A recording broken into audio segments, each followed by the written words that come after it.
The internet said wait for the dip. This guy named Rudy, who lugs around the world famous $5 card shop chair, he told me, Rudy, when everything releases, Final Fantasy will crash. The interwebs and the social media lab coat scholars all promised me the scalpers would flush out. Rudy, your scalper scanner 5000 let me down. Folks, it's not going to be the first and the last thing in life to let you down. Welcome back, folks. My name is Rudy. You're watching one man's journey in Florida to navigate the cardboard life in a video log of his time on this third rock from the sun. My name is Rudy, and today's update, Final Fantasy passes. Distributors continue to contact every week with small reprints and restocks of Pokemon at 3 times wholesale price. Final Fantasy collector boxes hit $850 plus tax. People are now paying about $915 shipped on TCG Player 2 days after release. We had technically we had a crash down to about 7 to 7:10 on collector boxes that lasted for about 30 minutes. That happened around Friday morning, around Friday between 11 a.m. to 1 p.m. as stores listed their inventory, and as expected, people bought the dip. So now we finally move forward from everything. What does this mean? What do we do? Well, I do believe Pokemon is somewhat pretty much topped out at this point. It doesn't look like we're having a stronger bull market in Pokemon. And it feels like that things are going to be pretty calm in Pokemon for a while. Now, by calm, I mean the same price we've seen for a while. I don't think we're going to be skyrocketing higher. I don't think we go lower. I think the market has finally hit its equilibrium. I'm not sure if that's a good or bad thing, because the equilibrium is pretty expensive. So, on this YouTube channel, we used to talk about vintage magic. We used to talk about the reserve list. We used to talk about things that you all cared about. And then we hit this bull market of 2024 and 2025, and the only thing people care about is new products. I'm thinking about going back and making a long 30-minute to an hour discussion on reserve lists and vintage magic, but I think I'm more curious to see what the engagement and the views will be on a video like that in the next couple of days. Same thing with the whiteboard. Finally going to be heading back to that office. Haven't been over there in at least a month. And I'm going to do a whiteboard video too. It's been a while. Hopefully I can get that out in the next week or so. But I wanted to discuss with you guys moving forward. We are at a strange inflection point in modern society and money, and the spread of the wealth is just so distorted, and the wealth that was created and transferred from crypto, the good stuff, Bitcoin, and the shady meme coins, and there's such a the spread of normal people working regular jobs, which are, of course, if you have a regular job, you're a loser now, unless you do, a crypto trader. We have this very distorted outlook on society now. It's the worst I've ever seen. And the social media machine is ruthless on everything. It is absolutely ruthless.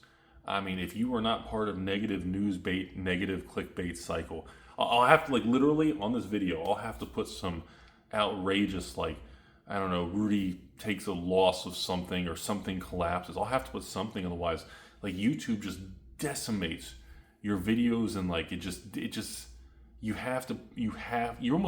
you're almost required at this point to put something derogatorily bad on the title or something on your channel. It's so bad, man. But moving forward, pretty soon next week, I think we're going to start talking about Edge of Eternities pretty soon. I think that deserves, but still a little too early. I'm waiting for some information to come out. I think it's time we just kind of have our final video on Final Fantasy today. That's what I think we should do. Final Fantasy's over with. It's released. If we're lucky, we'll get a play box restock in the next 1 to 4 months. Same thing with Commander decks if we're lucky. Collector boxes, honestly, by the time you watch this video, I told you guys in the filming this, they're $849 plus tax on TCG Player. I expect collector boxes to be over $1,000 a box. And I hate to say it, I would say within 90 days. I almost want to say in a bullish case, I almost say within 30 days. I wouldn't be surprised to see collector boxes over 1,000 within 30 days at this point. There's a lot of supply hitting the market, which is a good thing to keep the market appetite fulfilled, but just the demand is not letting up. And seeing 50 to over 100 boxes of collector boxes selling per day, even at over $900 a box with tax and shipping, and the buyers aren't backing down. And everything, all the collector boxes are out there. There are no more. I can't get any. I can't order more. There's just nothing there. And, I'm hearing rumored sales that 1 or 2 chocobos have now sold privately for around $35,000 to $40,000 a card. Having a $40,000 serialized card in a set, granted there's 77 of them. I'm hearing rumors 5 of the 77 have been found. That's it. I think that's a little low. I feel like a lot more should be found based on how many are being ripped and shipped, right? It's kind of weird. I mean, some people are thinking Wizards is maybe holding back on a lot, and that's why they're not showing up. I don't know. Super shady, though. Definitely super weird, everybody. But I think as we move forward from Final Fantasy, I think the public is still having a hard time digesting the sheer demand, volume, and success that Wizards and Hasbro is incurring with Final Fantasy. Like, as a large Hasbro stock shareholder, over 20,000 shares, it's something that to see the stock price and everything and going into the earnings in the next few months, you can see the resilience of the stock price, and you can see the market is adjusting and baking in good earnings for Hasbro. That's kind of the vibe I'm getting. You can tell the market thinks Hasbro is going to crush their quarterly report. Now, I don't know what's going on with the rest of the company. I don't know if the other things are going to make their earnings look bad. But overall, you can definitely tell that Wall Street's expecting insane numbers from WotC Hasbro. And I think there's probably a good chance they deliver on that because that's what the market's telling us. But moving forward, I'm hoping we can get a Tarkir Dragonstorm reprint. I'm hoping for Bloombro restock. I'm hoping for Foundations reprint. And then after these 3 things in a row, set number 4, I'd like to see a Final Fantasy reprint. So, what is that? 4, 5 standard sets now in the reprint queue? And we still have, Edge of Eternity's coming? And then we have towards the end of the year, Avatar, Spider-Man, Universal. The reprint queue is ridiculous, man. It's mind-blowing. But moving forward, the thing I did get right was we are seeing weakness in sets around Final Fantasy. We're seeing softness in Innistrad Remastered from earlier this year. We're seeing a lot of weakness in Aether Drift. It's going to 0. If you're watching this video and Amazon still has those Aether Drift collectors for like $174 shipped, you should probably buy those. That would be my recommendation. If you don't want them, you can buy them for $174 and you can ship them to me. I'll pay you $174. I will buy endless amounts of Aether Drift collectors for $174. I bought the limit of 3, and you should probably too if you have the money and time and patience like I do. That is a really attractive entry point. So we see the prediction that Rudy said we'd see softness in everything around Final Fantasy as it's like a black hole and absorbs all the money. But it's interesting how we're not seeing the dip. The one thing I got really, really wrong is I thought we would see a huge downshift in price as everything came hitting the market. I thought we would see stores just, holy crap, we ordered $100,000 in Final Fantasy, we got bills. I thought we would see a really big drop in play box prices. And not only did that not happen, as of right now, play boxes are $195 plus tax online. That's $210. MSRP gang is like having a party outside. Play boxes MSRP is wild, man. That is some crazy stuff, everyone. So I'm excited. I'm actually more excited now over the next 3 months to see how we move forward, because we got one of the craziest, largest releases under our belt, and I want to know do we see upticks in reserve list? Do we see side effects? And now, because look, if you buy a Final Fantasy Collector box today for $930 shipped on TCG Player, you're still going to make money. It's going to go to $1,000. It's going to go to $1,200. You're still going to make money. So the risk reward of that, the risk level is very minimal, and the reward, you know the reward is there. You just don't know how long it will take to get there. Now, compare that. Aether Drift collectors. Karlov Manor? I'm trying to pick on the bad ones. Okay, no. Okay, let's back up. I'm not going to pump those today. Outlaws of Thunder Junction. Outlaws of Thunder Junction collectors. How those collectors are still in the 200s blows my mind. Don't have any for sale. Maybe I'll run a sale in a year or something. I just want you all to know. Like, if you had $1,000, you could buy one Final Fantasy collector. Or you could buy 4 Outlaws of Thunder Junction collectors on the open market from any LGS online right now. And my thing is, would I rather have 4 Outlaws at $250? Or would I rather start a cost basis of 1 Final Fantasy at $950? Well, let's look at the situation. Let's talk about that. This is where the human psyche gets weird. Because think about this. We all know the Final Fantasy box is going to go to, let's say, $1,200. Okay? $1,200 a box in 90 days. Okay, let's make up that number. Well, from $950 to $1,250, what, 25? Let's say 30, but that's a 30% uptick. That's, I don't want to say a shoo-in, but it's pretty likely going to happen within the next couple months, right? But at the same time, if you buy Outlaws of Thunder Junction right now online for $230, and these boxes go to $350, $400, $320, the percentage gain is larger buying into a position like that than the raw dollar amount. So technically, if you think, for example, if you think Karlov is going to go to $300 for collectors, if you think Aether is going to go to $300 after collapsing, which I don't know if Aether is going to go to $300 anytime soon, so I don't know if I'd buy into that. But let's say Outlaws. I think Outlaw, I don't think it's a $1,000 box. I think Outlaw collectors could go to $300 to $400 a box within 12 to 24 months. That's my opinion. People can get mad, you can pump, dump, step. That's my opinion. There is no reason that a collector box, when you have Foundations pushing 500, Bloomborough, Wildsville, Drain, everything heading to 1K, you got Fallout of 1,000, you got Ravnica remastered at 600, 700, 800. I don't see why Outlaws collectors, for example, just picking on this, there's a lot of examples though. Outlaws collector could easily be $350 to $400. And on a percentage scale, it doesn't feel as good, but you will do better and be more profitable buying into something at that level at 4 or 5 boxes for $1,000 versus one Final Fantasy box at $950 right now. Now, both of these things I don't think are a bad choice. I'm just saying if you have a very limited amount of resources, let's pretend you don't have any of these items, you should probably buy a Final Fantasy Collectors, and unfortunately now you missed the boat and you're probably at $950 or $930 with tax. And Outlaws of Thunder Junction, even if you're out the door at $230, $240, if that thing goes up, there's a lot. The percentage gain runway is very attractive on a product like that. That's one of the reasons, like Aether Drift collectors, I have like 1 case left from the release a long time ago, and I've been buying them whenever I can online in the open market.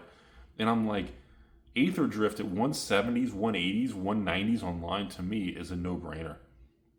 And I'll even take it a step further for you guys, if you guys want to just be super negative on it, because that's just the world we live in. Like Aether Drift play boxes, they're like $90 online. Okay, I don't know if that's before or after tax, but that's what some patrons who cussed me out told me, because mine are $100, $99.99. So honestly, it's the same thing. Like $90 Aether, if that's shipped to your door, you really think these boxes are going to stay $90 in 12 or 24 months? Hell, in 3 to 6 months?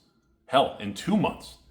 It's not the way these markets work. They always recalibrate and they adjust. And the problem is, people spend all their time online trying to figure it out and angry and post and look for feedback and post online and see if other people agree. These, like when you're making those posts, if you're using Facebook, MySpace or Reddit or Discord, and you're saying, hey, what does everyone think of this? Just the fact you're willing to post a message like that is your brain and your instinct saying, wow, this seems really cheap. Does anybody else agree with me? Like that's already your instinct saying, this seems attractive. You should usually listen to your instinct, especially if you can afford it, you're stable and not in debt and all that other dumb shit. So I'm more excited now looking forward with you all, okay? Because I really want to know, how do we unfold? How do the sets around Final Fantasy, are we able to move forward? Right now, right now, everyone thinks Edge of Eternities is going to tank. Everyone thinks Edge of Eternities is going to be the next Aether Drift Karlov. No joke. I get messages on it every day. Other LGSs. Rudy, hey man, we're going to order very little. What do you think? I was like, we'll order more after. Look, I don't know. I don't know anything about the product. I don't even have any inside emails to myself. Like, Edge of Eternity's been like pin drop quiet. We don't know. We just don't know, everybody. So that's where things stand. Short video today. Just want to have a conversation with everybody and just say, hey, we're past Final Fantasy. And I'm really excited to see what happens. And yeah, the wealth divide, the whole, MSRP gang, the markets, there's a lot of emotion in the market. And I don't know how that unfolds as the world continues to tilt harder in the direction of the haves versus have-nots. And as that continues to tilt more and more off center, we don't know what the side effects of that is long term. And well, that's can be a negative thing. That can be very bearish. We know eventually things are going to drop. We know eventually the market has to reset. We know the world can't go in a straight line. Right? For the last 3-6 months, all of you have been telling me, don't buy the dip, the stock market's going to crash, everything's going to crash. That's all everyone's told me every single day, every single week, every single month, every single year. And I just want to remind everybody that, I think everybody underestimates time. I really do. I feel like everybody doesn't grasp the time variable. Time is a really weird thing. We all have a finite amount of it. We all die. And we all trade our time for resources known as money. Then at that point, we all try to decide what to do with our money. And we tend to do things we enjoy. That's what humans do. Things that give us that rush, that dopamine hit, that endorphin rush, right? That means you're normal. And right now, I'm going to just completely tilt the video before I end it. In the last couple of weeks, one of the things I've been researching on Wall Street, and this is just really random, is actually I was like, what's the most boring, underperforming, worst sector in the stock market? You know what it is? Prepackaged and basic food, frozen food, no joke. Like General Mills, Kraft Foods, Conagra Foods, like bread companies, like the most boring, basic food stocks. No joke.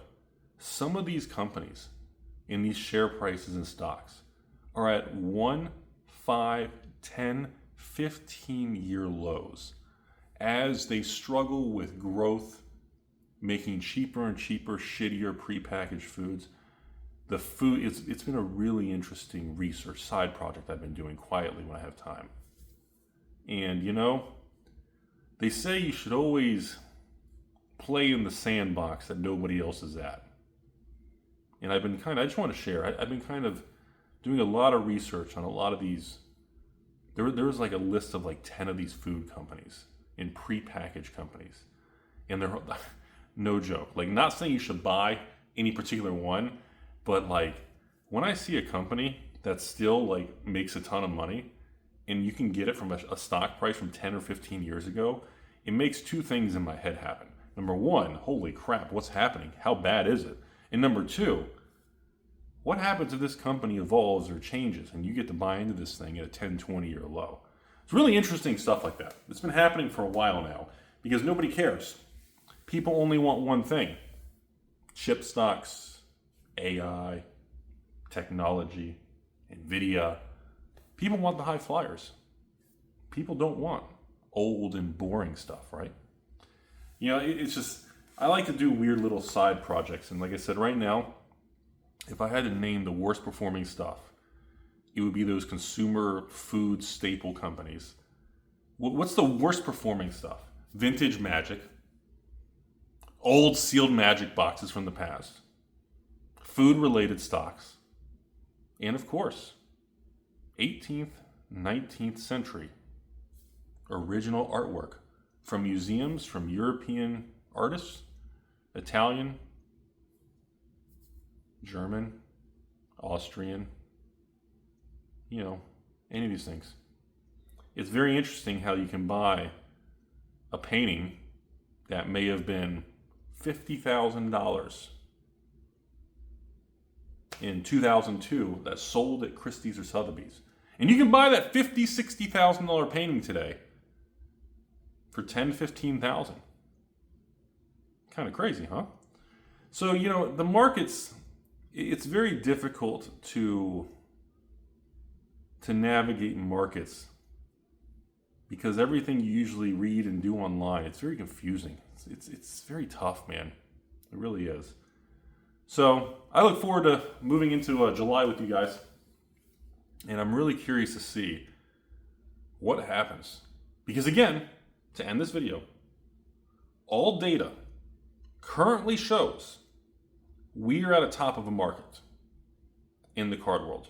Record number of new people opening card stores.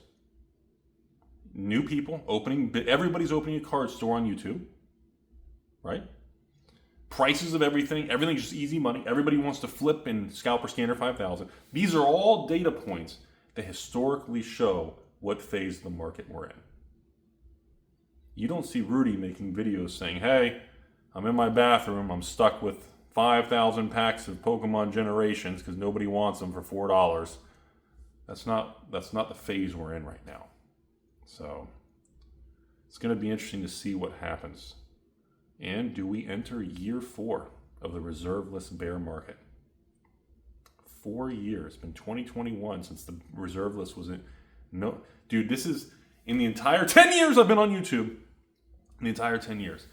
I think this is the quietest the reserve list has ever been. There is nobody saying abolish the reserve list. There's nobody saying end the reserve list. There is literally no F's given about the reserve list, investing in old Magic. It is surreal. If I had to say, one of the biggest things I got wrong in the last 5 years is that so far, older, rarer is usually better. It's not the case in this era.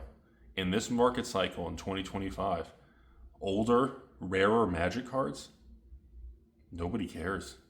I mean, there hasn't been an abolish the reserve list post or end the reserve list or reprint this, the power. Dude, there hasn't been people angry with pitchforks about doing that in ages. It's been, I don't think there's been a new post on, like, somebody make a fake account, go on social media and be like, we need to get rid of the reserve list, game pieces to 0.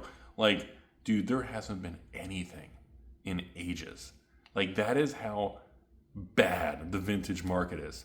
It never recovered from Magic 30. It never did. You could hear a pin drop on old Magic.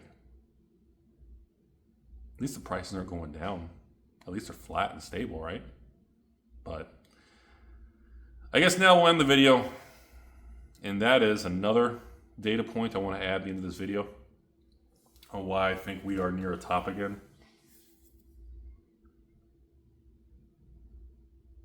We have Riftbound?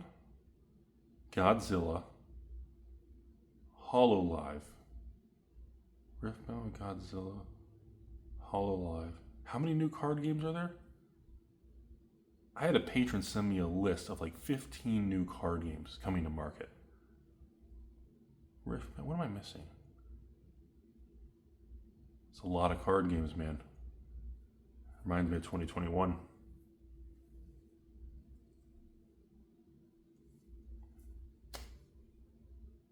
Hope you all have a beautiful day.